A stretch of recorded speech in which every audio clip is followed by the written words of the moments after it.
Bonjour en ce beau matin et permets-moi de te partager un secret que j'ai reçu d'un guide spirituel. Ce que je vais partager, ce n'est pas un texte de moi. C'est une réflexion d'un de mes guides spirituels que je suis en ligne. Écrit en anglais et en arabe, elle m'a profondément aidé et j'ai voulu le traduire et le transmettre avec mes propres mots. Parce qu'elle parle d'un secret que beaucoup oublient. Et il existe un lien en nous. Il parle d'un lien qui existe en nous, ou plutôt une île. Un endroit de paix que personne ne peut toucher sauf Allah. Mais avant de te lire ce message, laisse-moi te poser une question. Tu sais, il y a des moments où la vie fait mal, mais en silence. Et tu ne pleures plus vraiment, mais tu ressens tout. Tu continues d'avancer, mais tu es fatigué de porter, fatigué d'avoir peur, fatigué d'être seul, fatigué de voir tout ce qui t'entoure s'effondrer.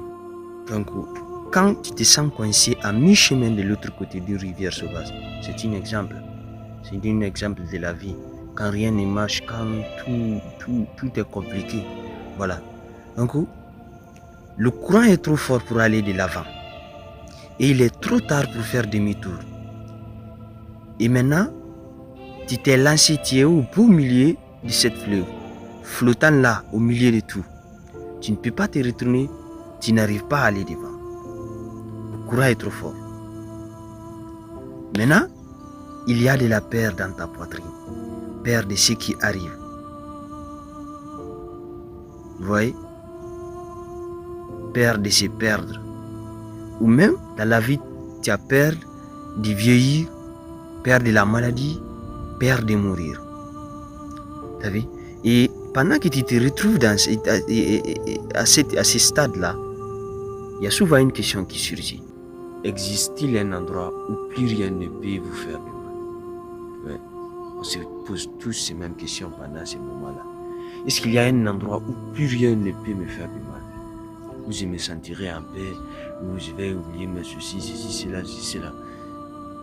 La question est posée.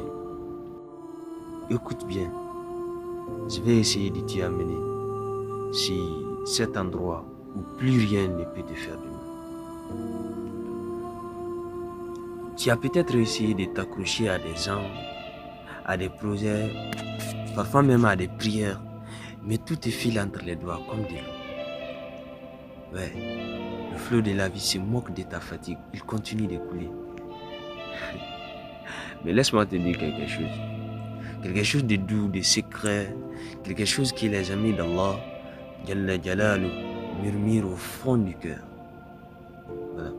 Il dit, il y a une île, oui, une île, non pas faite de sable et de palmiers, mais faite de paix. Écoute bien, une île cachée en toi, là où le monde ne peut plus t'atteindre, là où la peur s'efface, là où le temps s'arrête, là où le flot devient impuissant. Et c'est l'endroit que les amoureux d'Allah, Jalla Jalalu, ont toujours cherché. Il dit, les awliya, les bien-aimés ou les amis d'Allah l'ont trouvé dans les grottes. Et les grottes dans le dhikr, disons dans l'isolement, dans les salawats, prières sur le prophète, paix et salut sur lui, dans le shujoud, dans le silence. Et il dit, c'est là où tu lâches tout. Donc tu lâches tout, tu te détaches même de ce monde. Et où tu t'accroches uniquement à celui qui ne t'abandonne jamais. Et celui qui n'abandonne jamais, c'est Allah. Donc, pas d'attachement à l'ego, pas d'attachement à ce dunya, à ce monde, pas d'attachement à ce qui se brise. Donc, il dit, c'est l'île où tu cesses de courir et où tu commences enfin à arriver. Je disais, il dit, c'est l'île où tu cesses de courir et où tu commences enfin à arriver.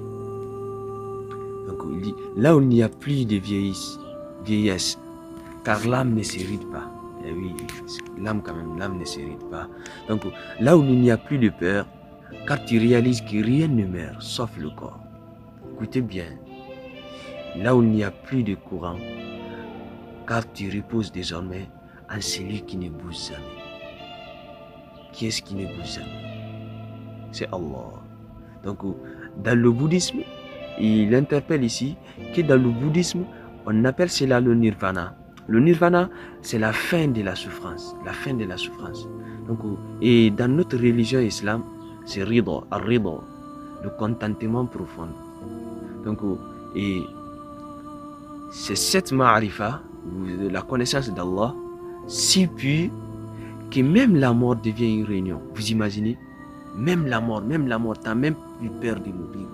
Donc la mort devient une réunion, parce que tu as la certitude, et non une séparation. Vous voyez? Et il dit, c'est ce moment où tu dis enfin, j'appartiens à Allah, et à lui je retourne. Est-ce que vous m'avez entendu? J'appartiens à Allah, et à lui je me retourne.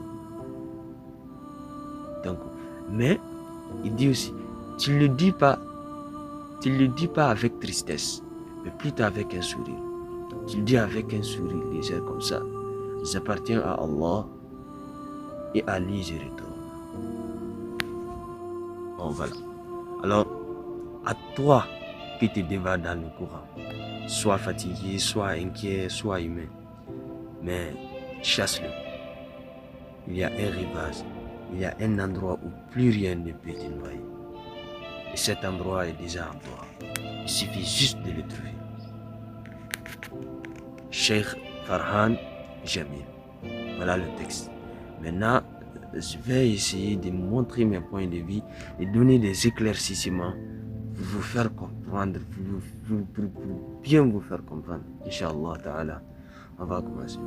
Donc, ce texte nous rappelle que la vraie sécurité, la vraie paix ne se trouve ni dans les choses du monde, ni dans les gens, mais dans le lien profond avec Allah.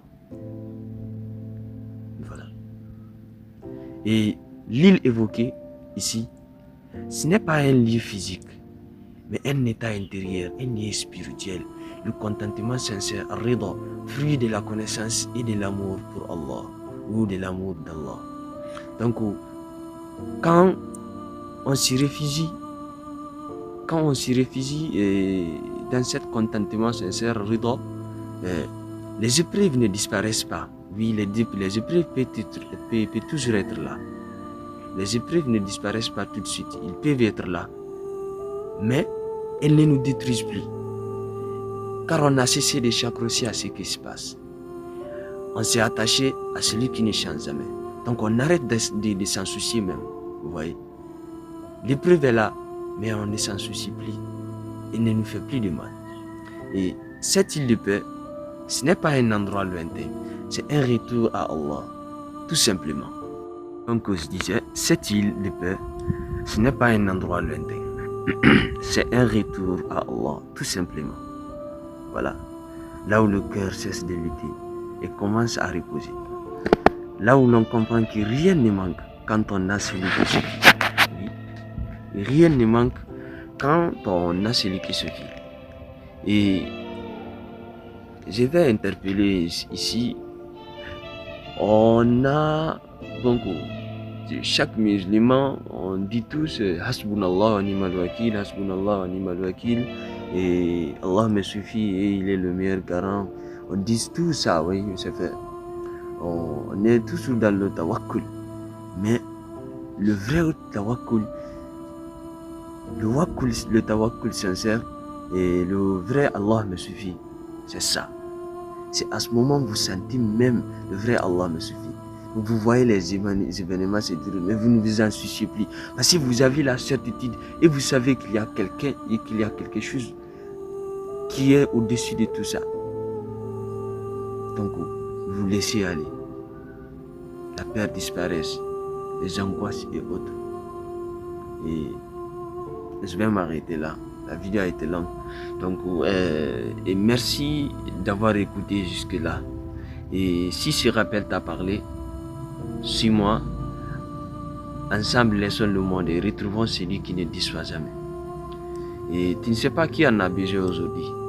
Donc partage et laisse Allah guider les cœurs. Tu pourrais être la cause du changement d'une vie avec un simple partage. Merci. Qu'Allah te bénisse.